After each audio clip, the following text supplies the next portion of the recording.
Welcome to Buckle Up Podcast Universe with Brandon Rush. And welcome back to the Buckle Up Podcast Universe with Brandon Rush and Mama Rush. We are here today with Rachel Rose, who I know from Bold and Beautiful. I've worked with her the last 10 years on the soap opera Bold and the Beautiful. We have 11 million viewers and listeners in 28 countries and 268 cities around the world and on 6 continents. So we're very excited to have Rachel on here to come and tell us her story. She'll be here momentarily. And once again, I am Brandon Rush. My mom, Carolyn, or Mama Rush, is about to be on the show as well. All righty.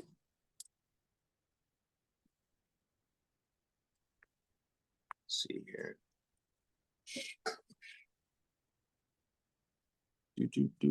Shit, I think I hit accept.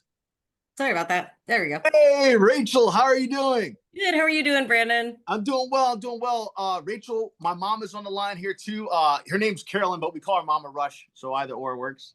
Hey, Mama. How's it going? Well, fine. How you doing today?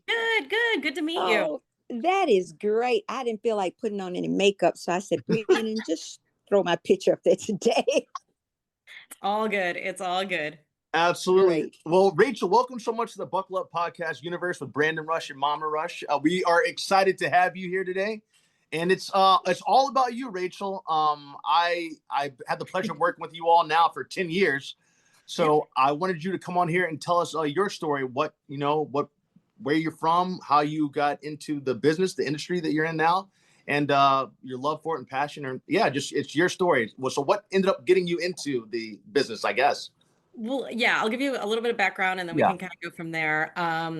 If you've heard any of my or if you've ever taken any one of my classes, you get to hear one of these this same goofy story. Oh, let's hear it. Yeah. I was born and raised just north of Detroit. Okay. And I went to a really, really awesome high school that had a radio program, a TV program, and a theater arts program. Mm-hmm. And in that time, I was involved with all of that. I got my own radio show for 2 years, my own TV show for a year, and I was in theater arts for 2 of those years. So I found out that I really loved entertainment, really hated being on stage.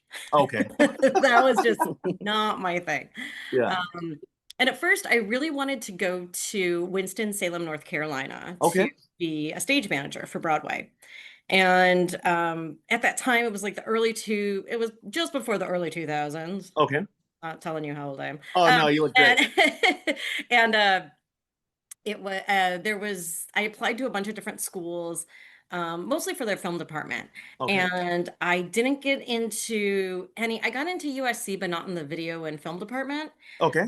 But I ended up getting into the Art Institute of Pittsburgh, which is this little defunct vocational school. But I ended up getting a scholarship there with the exact same thing I sent to NYU and USC. Okay. And that was a little bit my first hint that everything's a little bit biased in this industry. Yeah. So I went to school in Pittsburgh, got my degree, and like every good Midwestern girl, moved back home and waited to get married and have kids. Okay. What you do. Yeah. And so I was at a home and I ended up working at like doctor's offices. I worked at a dog food store, which by the way is like the best job ever. People are Really paying to hang out with dogs. Yeah. Absolutely. I love dogs too. I'm a big dog person. Me and my mom both are big dog people. Yeah, I love Oh, dogs. nice. Yeah, I grew up with dogs and cats, and so I have my own cat now. He's sleeping in the middle of my queen size bed at the moment. Okay. What are you gonna do? So I ended up working at a doctor's office, and I was getting up, and I was about 25 at the time, and I was getting up and going to work, and I looked in the mirror, and when I looked in the mirror, I had this I remembered a dream I had from the night before. Okay. And the dream was I was living at home, getting ready to go work at a doctor's office, but I wasn't 25. I was 45. Ooh. Wow. And that was my little kick in the butt of you got to do something. Yeah. Like you can't wait for life to happen to you. Amen. You have to do something. So I prayed about it, saved up for a year, and moved out to Los Angeles. Oh, wow. Good for you. I had some friends, a friend of mine who lived in Hermosa Beach, and I stayed with her. I have some cousins who live out here in Irvine. They let me stay with them. Oh, nice. Just trying to figure out, the lay of the land and stuff. And Yeah. I always figure I can live anywhere in the world as long as I have three things. One is a roof over my head, one is a job, and one is a church. Yeah. If Amen. those three things, I can go anywhere I need to. And so I had researched some churches out here, and I came out here and I was going to Mosaic for a while. Okay. But yeah, I came out here, didn't really have a place to live, figured Glendale was kind of like the safest area to be by yourself for the first time. Kind of reminded me of the suburbs of Michigan. So Okay. I was okay with that. And then I got my first job on Craigslist. Wow, really? What the first job I got was I worked at a small company that developed film, and I had majored in film in college, so I knew a lot about the different types of film that you use and the exposure and all that stuff. Okay. Oh, wow. But then there was a talent agency that had a ad on Craigslist looking for a receptionist. Okay. And so I was like, well, I'll give it a shot. And when I was working at when I was going to Mosaic, they had their own kind of like film department and did their own stuff. And everybody's like, you're really organized. You'd be a really good agent. Yeah, absolutely. So I got into this agency, and like 6 months later, I was like, I do not want to be an agent. This is glorified retail. Yeah. Want to do. Understandable. And so but I kept working there. It was a really great place to start. I learned a lot about the industry. But all my friends, everybody I talked to on the phone every day was on casting. Yeah. Because that's what you do at a talent agency. You're always talking Absolutely. to casting, finding out appointments, submitting clients, locking in people and, giving out details, all that fun stuff. So you always have these connections. Okay. And finally, I just got bold and I just started asking people, hey, does anybody know of any positions in casting? Yeah. And a friend of mine did. And so she reached out to her bosses and they said, yeah, we'll meet you. And they hired me and I started working at Zane Pillsbury. Oh, no, yeah. Yeah. I And know my them. very first, I got hired for a specific show on USA with them. And then 2 weeks later, we got Suits as my very first pilot. Oh, wow. Which is a huge hit, clearly. Yeah, Okay. yeah. So I worked on that for the first 4 seasons, which is really interesting because even when it first came out, like it kind of flew under the radar. Mm-hmm. Like it, I believe that it was one of the first shows that was nominated for for an Emmy that Yeah. wasn't Oh, on wow. prime time. Really? And I don't know if it was the show itself or if it was an actor on the show that got nominated for it. So it was just a very interesting, like a little bit more groundbreaking. USA was trying to do some different things at that point. And but then, during the pandemic when Netflix got it, it had a whole new resurgence, and I was like, oh Lord. Yeah. Oh, wow. Yeah, exactly. Yeah. So yeah, I worked there for several years, worked on different primetime things, half-hour comedies, dramedies, different things like that. I just wanted to do something a little different. So I ended up moving. I went to work with Richard Hicks on the pilot for Scream Queens. Okay, yeah. That was a big hit too for a bit. Yeah, yeah. And then I worked with Jamie Radofsky and Risa Bram Garcia on season 3 of Masters of Sex. Oh, wow. Yeah. And then, about that time I got to be like in my mid-30s and I was like, I need something a little more stable. Yeah. And a friend of mine reached out to me and said, hey, there's this job that they work Monday through Friday, 9 to 5. And you get vacation time. And I'm like, and you work all year long. And I'm like, nah, that's not true. I have no idea what you're talking about. And but in this industry, but it's a soap opera. Yeah. And I say that because there's a lot of stigmatism, which is very interesting to me because I had it for sure. I didn't know anything about soaps before I got into them. We only see the finished product Yeah. on TV, but the workings of everything that happens is so intriguing and so crazy and fast paced. I'm sure. It really is. So I started working in soaps. It'll be August 1st is 9 years. Oh, congratulations. That's Yeah. it seemed to be the right thing. Yeah. Wow. Yeah. So doing that right now and just trying to see, I'm looking for I'm being open to other opportunities because I am on set and that close to things. I would Yeah. love to learn, stage managing, love to learn different things, maybe producing different things like that because Yeah. I You have have the the space background of to it. do that. Yeah. Yeah. So we'll see. So that's kind of my story. Being in Los Angeles, I'm sure if you're not from here, you get here and you kind of figure out all the neighborhoods. The one thing nobody tells you on TV is that Los Angeles is very, very big. Yeah. It's very spread out. Even though we have high rises and there's not much, there's a lot of traffic and there's not much, spaces to live. It's really strange. But Yeah. you have this huge area and it's like the west side is fun and I do like going out there. Not my vibe. Okay. And, like I said, I lived in Glendale, then I moved to Westwood with a friend of mine. I lived in Westwood too for Oh, 10 years. nice, nice. And then me and another roommate moved to Hollywood. Okay. And then I moved to East Hollywood. And each time I was moving, even when I lived in Westwood, I would come downtown 3, 4 nights a week. Really? I love downtown. Oh Now, my gosh. I try to stay out of downtown as much as possible. everybody says that. Everybody says, well, it's even funny because when I grew up I grew up in Warren, which is, if you're familiar with Detroit, there's the whole thing about 8 Mile. 8 Mile Yeah. is the line for the city of where the city of Detroit ends and then where the suburbs begin. I grew up at 13 Mile. Oh, really? Yes. And so I was always in downtown Detroit. Church, art, music, whatever it was. And I mean, I even dated a guy who was like a country guy. And my mom was like, oh, that was never gonna last. Like East Lansing wise, or like he would be like, let's go camping. And I was like, sure. And she's like, you're gonna be back in like 10 minutes. That is not you. Yeah. So I just kept coming downtown, and finally it was just after I got into casting. So almost 15 years ago, I just was like, I just need to live there. What the Really? heck? Yeah. So I moved down here. I've been in the middle of downtown I think it's 14 years. Okay. Yeah. That's a Yeah, good amount of I've been time. 14 How's that years. drive up to where the studio's at in CBS?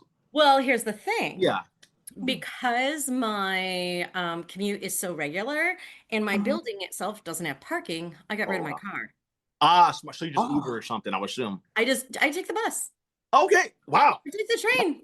Brave. Okay. I timed it out, and when you're in the middle of rush hour traffic, it's 5 minutes more, maybe 10 that's not bad minutes at all. more. Yeah. So it's still, if it's taking me 45 minutes versus 55 minutes, but in that 55 minutes, half my job is on my phone. Are people getting to set on time? What's happening? Is there a fire I need to put out? And I don't have to pay attention to the road or the people around me. That makes my life easier. Yeah, you're absolutely right. Yeah. And as you know, in LA, like my whole, the rage is gone. Oh yeah. Oh my gosh. Yeah, it's a so crazy. lot. Yeah, it's definitely a lot. I commend you for taking a bus. Look at you, Rachel, doing all kinds of stuff. I never would have. I've had to ride the bus a couple of times, and then you talking about the fact that things happening. My Cadillac converter. Last time I worked in Bold and Beautiful, my Cadillac converter got stolen out of my car. Someone cut out. Wait, when you were at the show? No. So no, it was before that. Yeah, so I was about to head the set, and then I'm like, wait, why does my car sound like this? And someone had cut out my Cadillac converter. So I called in. I was like, hey, look, I'm gonna be a little bit late because I had to take an Uber now because my Cadillac converter got stolen. That's crazy. It really is. But Rachel, it seems like you already have the producer qualities in you, having the background first from Michigan and doing your own TV show, your own radio show, and then you said one other thing too. Doing theater. And doing theater. You already have that background. Yeah. So if you ever decide to do that, or if there's a project that someone needs that, you're there to be able to do that. Exactly. That's kind of, I always, especially, I don't want to say especially in the Midwest, but I feel like with women, Mama Rush, you grew up in a different generation, and I get it. There's different opportunities that you didn't have that I get to have. That's correct. And it's so interesting for me talking to my mom or to my, maternal figures in my life where, to them, it's like, oh, you're not married, you're not seeing somebody. And I'm like, I don't have to. Yeah. That's correct. Whereas, my mom got married in 1972. She couldn't get an apartment or a Oh, credit card yeah. without a Oh, husband or a wow. father signing for that. Uh-huh. Uh-huh. And so I'm in a totally different path of life instead of needing to have a spouse so that I can move forward with what I need to. I can want a spouse, and if it happens, it happens. Yeah. That's correct.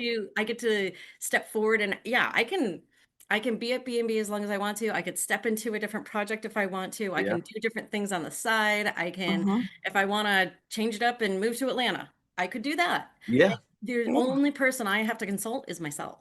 Amen. that is correct. And talk to yourself in the mirror and make that Exactly, decision. exactly. And it's so interesting where sometimes I go to, I get, especially growing up in the church, you have your Uh-huh. spiritual moms and dads too. And I Mm-hmm. Yep. kind of go to them like, okay, what would you do if you're in my situation? And what I get from the women is, I've never been in that situation. Really. I've Wow. never had that opportunity. Yeah. I've had Yeah. to stick with the job that I had. I had to stay Mm-hmm. with the moment that I had Yeah. because there was Mm-hmm. no other opportunities for me to step into. And I was like, Yeah. oh, But Yeah. Rachel, I just love hearing that because you've had the opportunity to just learn people, learn where you feel happy. If you're not happy somewhere, you just exactly. pick up and go someplace. Even where you're living, you move from one place to another. And that is so great. I think everyone should have that opportunity, especially young people. Yeah. Enjoy this life. But what I want to ask you in that casting business is always so interesting to me, your profession. Since COVID time and before Yeah. COVID, do you like doing in-person interviews or more the type like Zoom? Where do you get a better feel of someone going out for a role? Well, it's interesting because before COVID happened, number one, most of us in the casting world didn't even know we could do casting from home. Really. Oh yeah, you'd have some people self-tape, but it's mostly because they couldn't show up to a Yeah. certain That's, audition, Mm-hmm. or they were in a different country or something like that. But yeah. Mm-hmm. it was never the how do I say the basic or the standard Hmm. was Mm-hmm. having that. Whereas now it kind of is, and then seeing people in person is a different thing.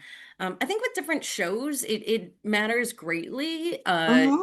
You know, even like when I worked on Suits, it shot in Toronto.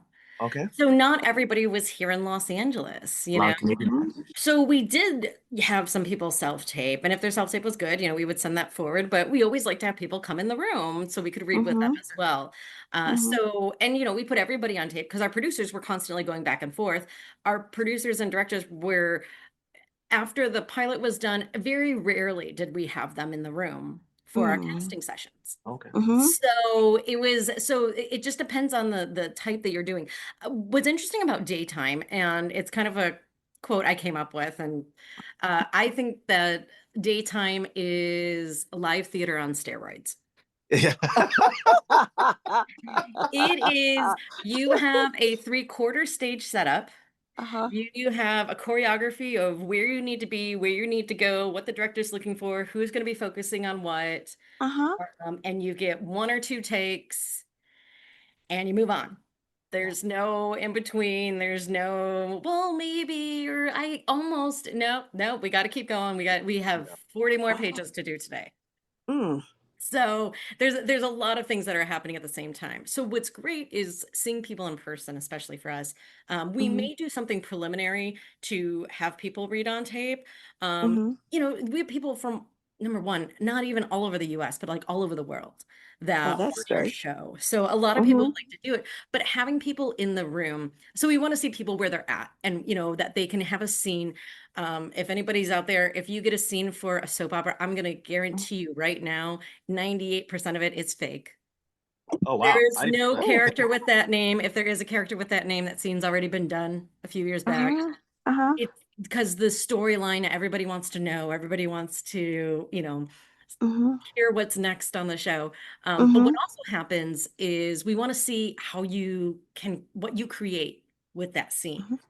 Mm-hmm. So when we go, Oh. oh, hey, that's a good thing, and they've got the right look. Oh, and their height, which matters, especially in theater or in something like Mm-hmm. like that we do for our Mm-hmm. staging. Well, their height would be good too. We'll do callbacks for me and my boss in our office. We call it our live session. Okay. And bring them in and work with people, redirect them, see how Mhm. they can handle some changes right there in the minute. Because Oh, sometimes, okay. Brandon, I'm sure you know this, you're on set Firsthand. and okay, so that line didn't really work. We're going to change Yeah. it to this line, but you're going to say it over here now. And you're like, Mhm. where is Uh, this? What is Yeah. happening? No, you're absolutely that's right. interesting. Well, how long does it take to put an episode together, like a show for 30 minutes? So I think the Bold and Beautiful is now 1 hour. No, Are you we're a half hour. We're a half hour. We're half the only hour? half Okay. hour show So that. So behind the scenes, it takes about how long to get that half an hour done? you know, again, soap operas work on a very different playing Uh-huh. field. We do a new episode every single day of the week. Uh-huh. So on most TV shows, even with Suits, I think for the first season, there's 10 episodes, maybe 13. Like we're, Mm-hmm. Yeah. pushing it. We do 260. Holy smokes. Wow. Wow. So and our writers, I love about our show, they love to keep up to date with the headlines, with news, with what's going on in society, what Mm-hmm. the emotions are and everything, and what we're feeling as a world. Um, Mm-hmm. we usually at the most have our like episodes about 6 weeks in advance, if that makes Mm-hmm. sense. So what we're shooting right now probably won't air for either about 2 months, 6 weeks, maybe a month. They try to keep it Okay. very fluid Mm-hmm. and keep it going because we just never know, things may change in the middle of Absolutely. doing it, Yeah. so they like to at least be aware of the current events that are happening in the world as well. So yeah. Yeah, or just be Well, sensitive to that with different people in society and stuff. wow, Mhm. that I Rachel, love. I had to say that soap operas. I started off in Young and the Restless before going over to Oh, Bold and nice. Beautiful, but soap operas have prepared me so much for because I do a lot of primetime TV. That I like where, as you said, dialogue changing on the spot, Mm-hmm. things getting dropped, whatever it is. I'm always ready. The only difference is we do more takes. But I am so ready that I basically every time I shoot something on prime time, I'm always ready. Like I'm on Bold and Beautiful, or when I was on Young and the Restless, or Days of Our Lives. It was the fact that like I'm ready for it to be. That's going to be the final take if it ends up being that because we Right. don't. You have to get it right on that time. So I make sure that I am always on point. That's why I'm grateful for soap operas because it is that theater training. Like it's you have to be on your A game because you might just get that one take. So Yeah, that's helped me out tremendously. exactly. We'll say, please be off book, please be ready. And I always tell people, in most shows it's a big suggestion, like even in prime time, if you're lucky, you do 10 pages a day, Yeah, something like that. yeah, that's a Um, huge stretch, but Right, right. And so for us, we're doing 10 pages even like well before lunch. We're Mm-hmm. so there's and again it's within being in that moment. I think Mm-hmm. sometimes, people they need to be built up into that moment. Uh-huh. And for acting, you kind of need to wear your heart on your sleeve a little bit mhm. and bring us into that. Because you don't Mm-hmm. know where you are in the story either. If Mm-hmm. you're coming in as a guest Oh. star, if you're coming in as a co-star, we might be rehashing a story that's been happening for the last few months, but Uh-huh. there's more information that's being told. There's something deep, there's more of an emotional connection that's happening. Uh-huh. And so we need whatever your guest star is going to bring to that to Mm-hmm. help bring that out in the storyline. Or Oh. there's new information and there's things that we're pushing the story forward with. And so we need you to be as clear, as concise with that. And like I was saying, that our show, not only is it big in the United States, it's also very big internationally. It Mm-hmm. gets translated Oh, I to didn't know that part. several different languages. So there's a lot of people too that it may not, if it doesn't get translated like with voice actors, it'll get translated like I think with subtitles. Okay, And cool. so a lot of people that I have met have said I've learned English from watching the show with my grandmother Mm-hmm. Wow. in Italy, Yeah. and in Belgium, wherever it may be, and you're Mm-hmm. like, oh, I didn't even know we aired there, whatever it is, but Yeah. it's all over the place. And so people learn English, and so we try to make it as clear as and concise Oh Okay. yeah. when people are speaking. Well, Absolutely. I You go ahead, have a Mom. Go ahead. question relative to your casting again. Go ahead. When you choose someone for that role, Mhm. and is your decision the final decision, or it has to go to the producer, the director, or whatever? Or what, when it comes to soaps, is it different? Soaps is a little bit different Mm-hmm. because, again, of the amount of episodes that we do. We Oh, have okay. a lot of people that are recurring. So we have a Uh-huh. lot of people that are, somebody's aunt or sister or cousin, and, Mm-hmm. they show up, or the same, bartender that may be there type of a thing. So those people are just, we every week are finding out if they're available and they can come back in and work with that. That's But when we it. have new characters on the show, and this is the Uh-huh. thing, I always think it's interesting in casting. A lot of people will ask, like, oh, so you make all the big decisions? No, we actually don't make most of the big decisions. Well, actually, no, we Mm-hmm. don't make any of the big decisions. There's some smaller decisions that sometimes they'll be like, go Mm-hmm. ahead and make that. But for the Yeah. most part, when we see people, we will get, even if it's a under five, or a principal that only has one episode, we'll put people on tape and still send them to our producers, because we're usually Mm-hmm. shooting during that time, so that they Uh-huh. can take a look and check it out. But even our contract people, when we're bringing in new people, we have sessions with all of our producers and our head writer Mm-hmm. and creator and all that.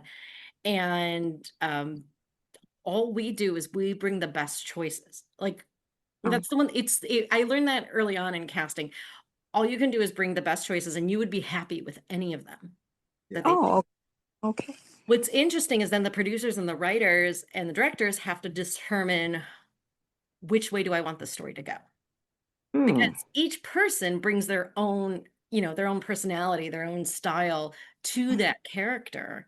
Uh, Mm-hmm. what's interesting about daytime is you have these families that have been around for a million years. And you have actors that have been on contract for several years, and Uh-huh.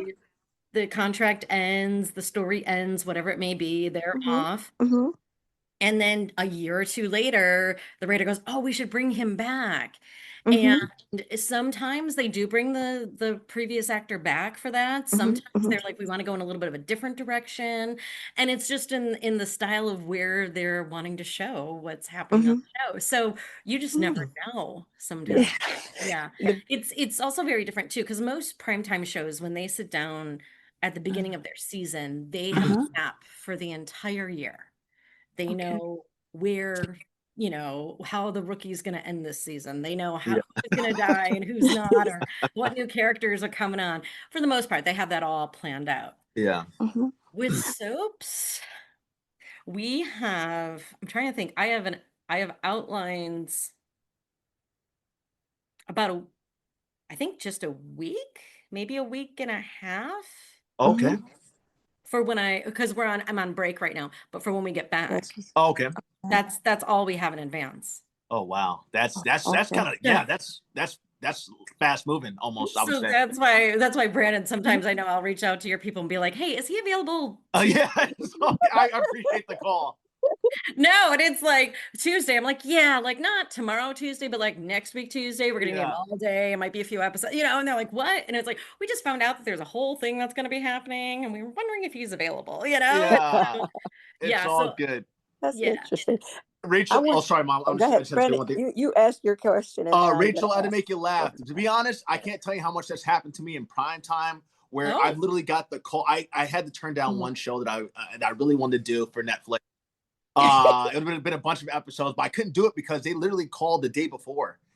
They're like, hey, and that's happened a few times with a few different things, but they're like, hey, yeah. is Brandon available? Can he be here tomorrow? And I was in Los Angeles. I was filming in New York. And I Oh was like, oh no. my gosh. I was like, I can't leave right now, because even having to figure out the flight, I could pay for Right. that. But will I land in time? Because by the time I'll be landing, it'd be around like six in the morning. Set's probably already starting by that time. So it Yeah. would be, and I don't want to be late. So I've had that thing several times. When I did Scorpion for CBS, I found out at 4 p.m. they're like, hey, is Brandon possibly available tomorrow to book this? And they're like, we'll let you know pretty soon here. At 5 o'clock, they're like, hey, can you come down to Manhattan Beach Studios and get your wardrobe fitting, because I booked it. And then they're Wow. like, hey, you're actually going to be on set at 4 a.m. tomorrow night. Like in the morning, Yeah. 4 a.m. in the morning. Mhm, So mhm. I've had it happen. It happens in prime time too. Oh, okay. That's good to know. I always feel so bad because I'm like, so what are you doing right now? Yeah, it's all good. I feel bad when because I love working. I love this yeah. business. I love everything about it. So I hate when not able to do projects because I just might be in a different part of the world or working on something already. So I hate that I have to turn things Yeah. down.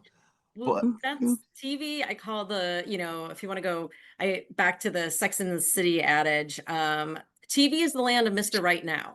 yeah, It's Oh, who's okay. available right now.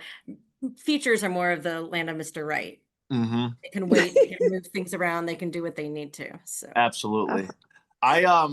Rachel, what was one of the things when you were? I guess I was switches more to. I wouldn't go so much with daytime, but when you were casting in prime time, when you were reading over those scripts, when you were calling, what was it like for you to do that process of looking at those scripts for this episode? Let's say, oh, who am I going to call in? What kind of made your decision, or what was your thought process behind? Because it's just words on the paper, obviously, for the listeners out there. But I'm going to call these 5 actors in because I think these 5 actors might have something, including looking at their reels, or if they didn't have a reel, what was in their picture that got you to call them in. Again, I always say this, casting is very subjective. So it all just very greatly depends.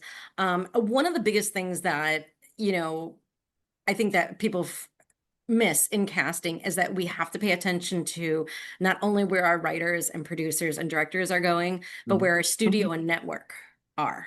Yeah. And Oh, so sometimes there's certain people that the studio network just don't love. Oh, really? And so we're paying attention to that and we might love them. So we really want them to get hired and they're just Yeah.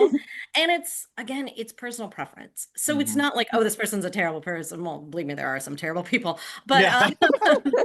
but there's this, we're not ever going to hire them. It's just, nah, I don't really feel it. So being able to navigate and to hear all the opinions of everybody around you and making sure that everybody's happy mhm. is a very Mm. huge skill in itself. Mm. So it depends on the show. Yeah.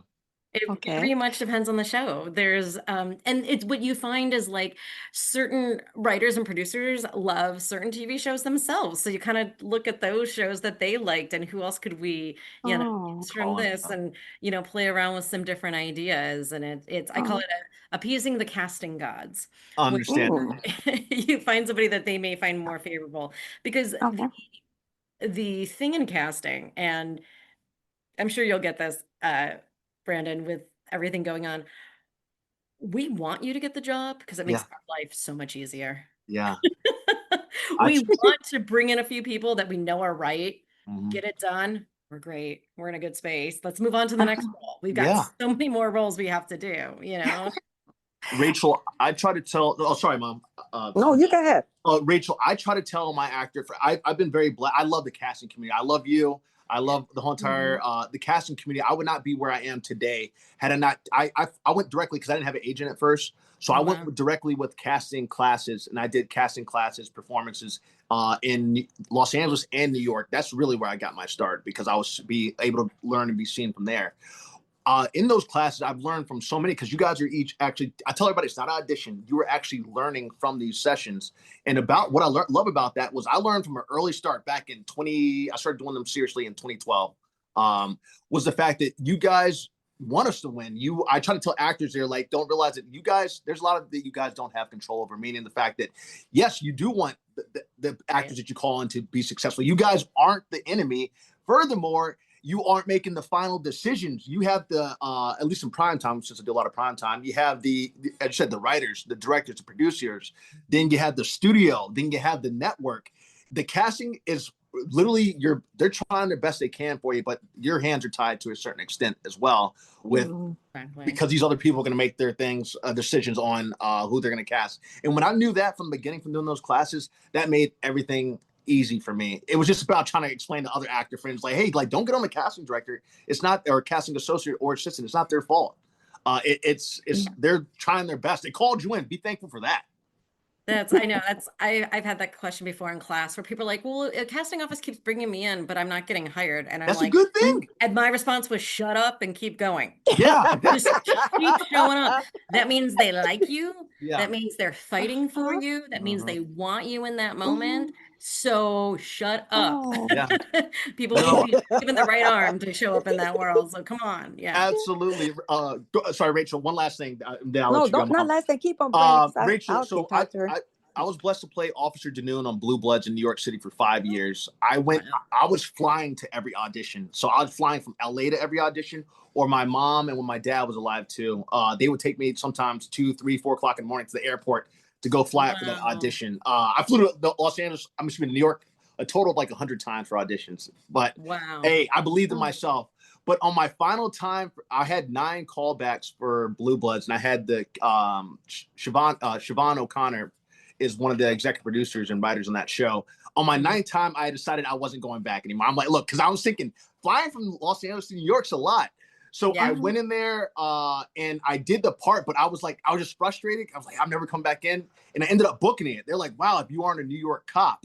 And I Mhm. finally told Siobhan that story, and she laughed. She said, Brandon, the thing about our show was booking a New York cop is the hardest thing we have to think trouble because not everybody can play it because of the accent.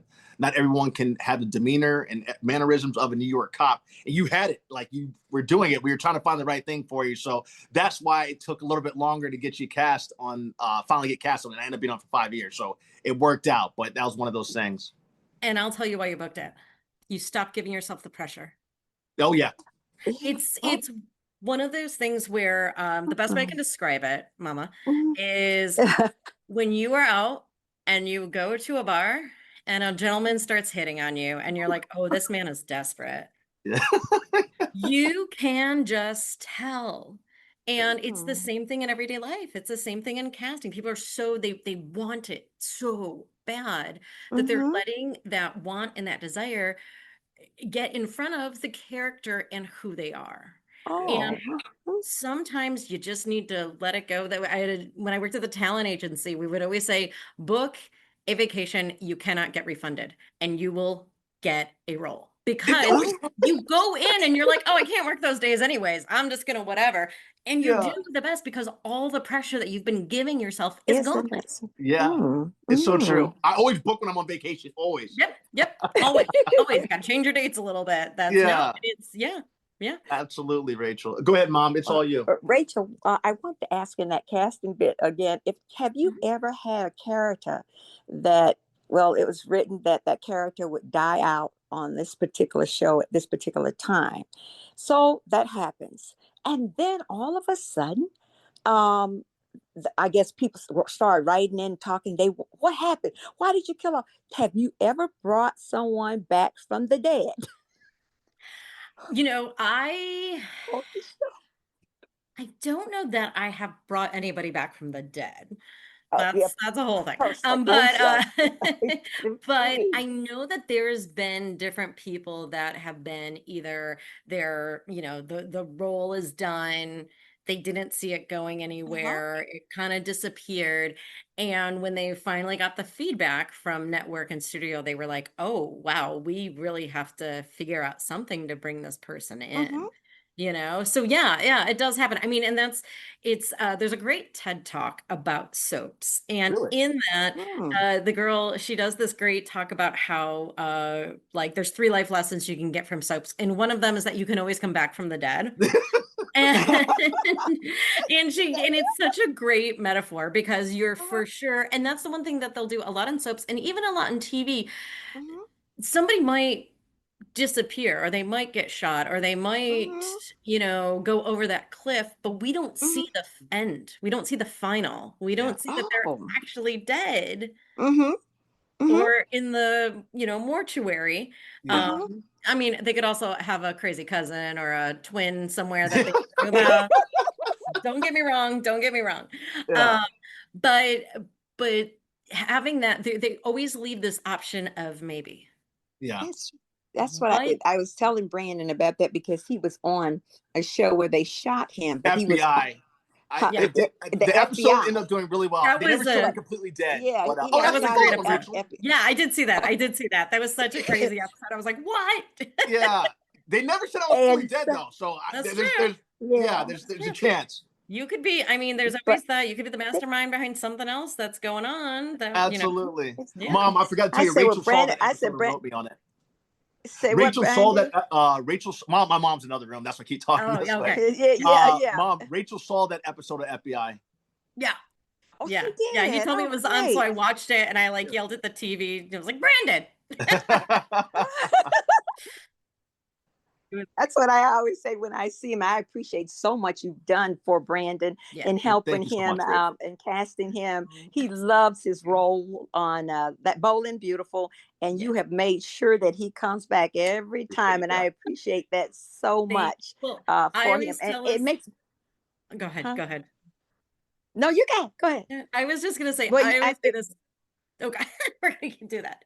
Go ahead. that's okay. We do the same. Go ahead. I'm waiting for you because Okay, you're the all right. guest. Oh, it doesn't matter. But no, I always say to actors when they're like, yeah, I wouldn't have had this opportunity, I wouldn't have gotten there. And I always say, I put you in that room, or I was able to help get you in that room. You showed up. Yeah, thank I you. didn't have anything to do with that. Mhm. You're the one who stuck that landing and who got this. Yeah, So Oh, I'm just happy that I got to know you to open that door and help. I appreciate you. I know I appreciate you tremendously. Oh yeah, yeah. Yeah, that's the one biggest thing too you'll find in casting in every office, especially my boss, is such a mhm, huge advocate for actors on the show and getting the right people in the right mhm, space. And we're always, painting a picture. That's kind of my favorite way to describe casting, especially on a soap. You're painting a picture with the people we have in the scene, the people that else need to be in the scene, and if there's mhm, extras and if there's, something else, I'm helping paint a picture of what Los mhm, Angeles looks like. Absolutely. mhm, mhm. Um, I'm okay, sorry. Brandy, No, you're good, Mom. you You're go good, baby. ahead, Brandon. You Oh, go I ahead. don't, I've, I don't, I've written I down a was gonna. couple things. So you said you're on vacation right now. Are you on Yes. vacation? So how No, long do you get for vacation? Or in your business? How long? How many it, days? you know, it depends. Every soap is different. Our show, Mm-hmm, we do get although most in the industry, everybody has the time off at Christmas time. mm-hmm, It's usually when that is for Christmas and New Year's. mm-hmm, And then for the show, for the Bold and Beautiful right now, we get a week or two off around spring break. And then in July, around summer break, we get a few weeks mm-hmm, off as well. I think when it started, the Bold and Beautiful, everybody was kind of like young families. And mm-hmm, so they wanted to make sure that families had the time to have off while their kids were on break too, or they could go mm-hmm, on vacation and not, have an entire set empty, so that's mm-hmm. what they've been working on. And I know it's been different. We haven't always shot 2 episodes a day. Uh-huh. But at one point they had only done that, and then they started changing it around and trying to make it more conducive to having different Mhm. types of uh breaks and space so that people have times for their families and whatnot. That is great.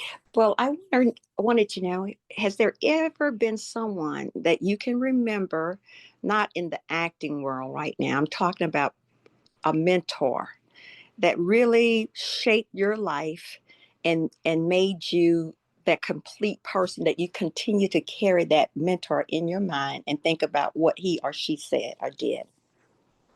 I actually had the opportunity this Christmas to meet up with one of those people in my life. Oh, wow. It was Mm-hmm. she was my first grade teacher. And she Mm, was also my sixth and seventh grade teacher. I went to Okay. a very small Christian private school.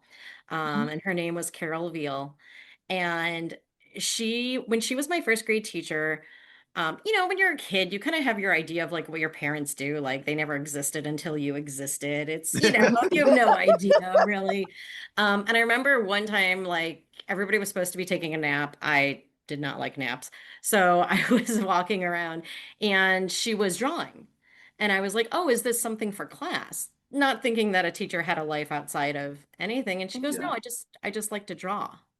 mm, And I was like, oh. And there were different things like I felt comfortable and able to go to her about and talk to her about life and everything and just connect with her. She always treated me like a human being or like not just mm, as a kid, not Yeah. just as a mhm. student. Um, I mean, there's so many people in my life, including my parents, who have just been wonderful and supportive of me. And there's even, I'm kind of one of those people that will also do things out of spite. I've Okay. had I've had several people tell me, "Oh, you'll never Oh, be able wow. to get to where you're at. Oh, you'll never be an associate. You'll never be Mm. any of these." And I'm like, I'm gonna go show "I'm you. sorry. I'm not Yeah. familiar with that word never." And That's so so Amen, sad. Rachel. so That's even going so back to sad. Brandon, what you were saying earlier about, well, you could do so many things. I can. It's amazing. I'm so excited. I Mm. have so many options and choices right now, and Mm-hmm. I don't know what the future is going to bring. Let's Yeah. check it out. Let's see what we can do.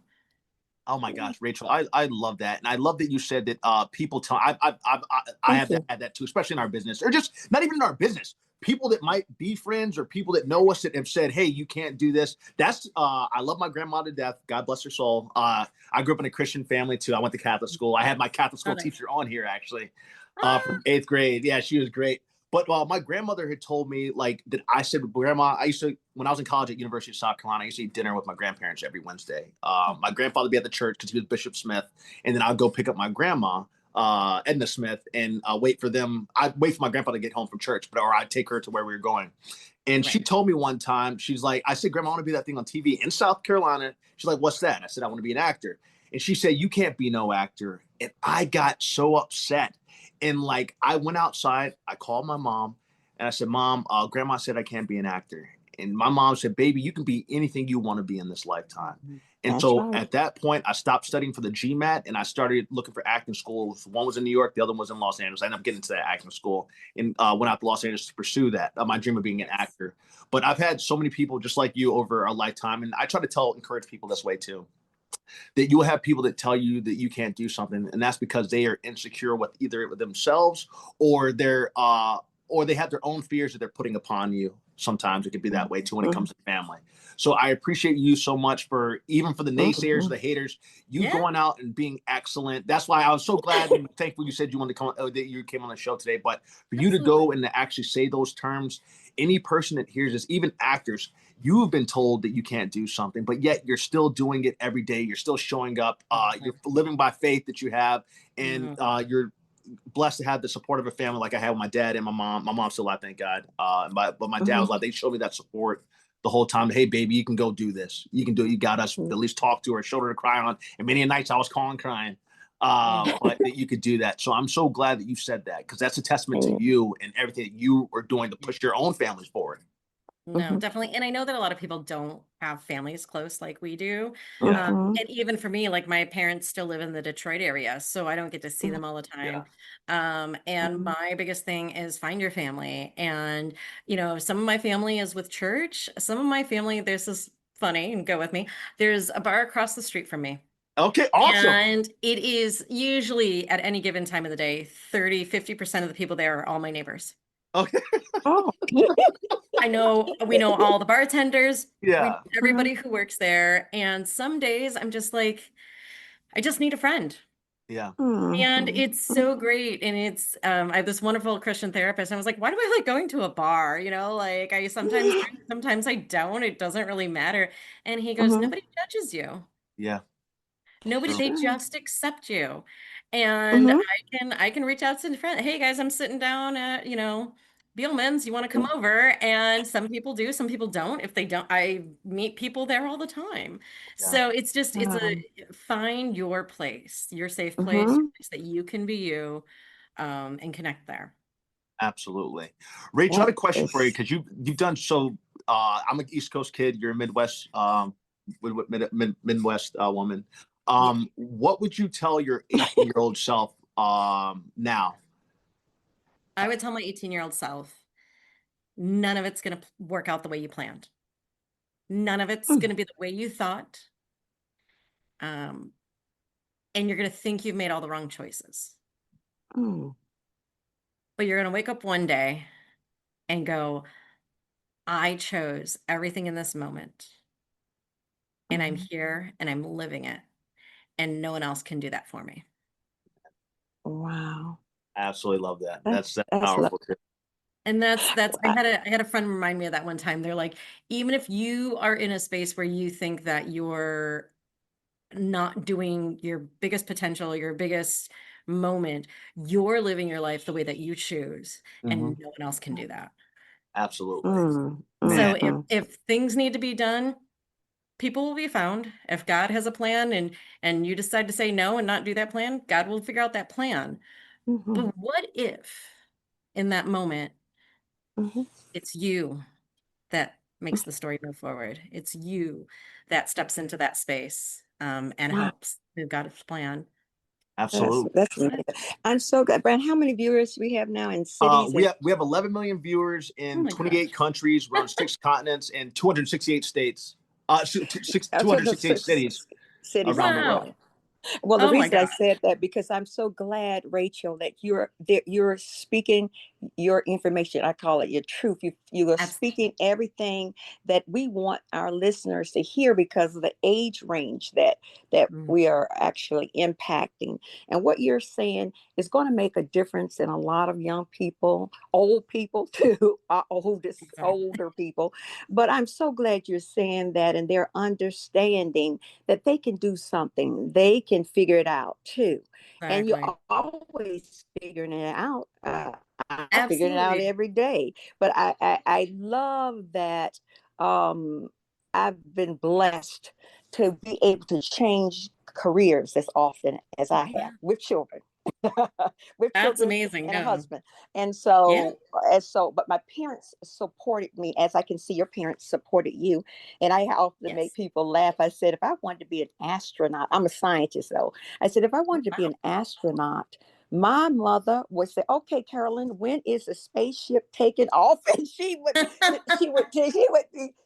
know that that's something I wanted to do. And Mhm. so both my parents never discouraged us in Yeah. fulfilling our dreams.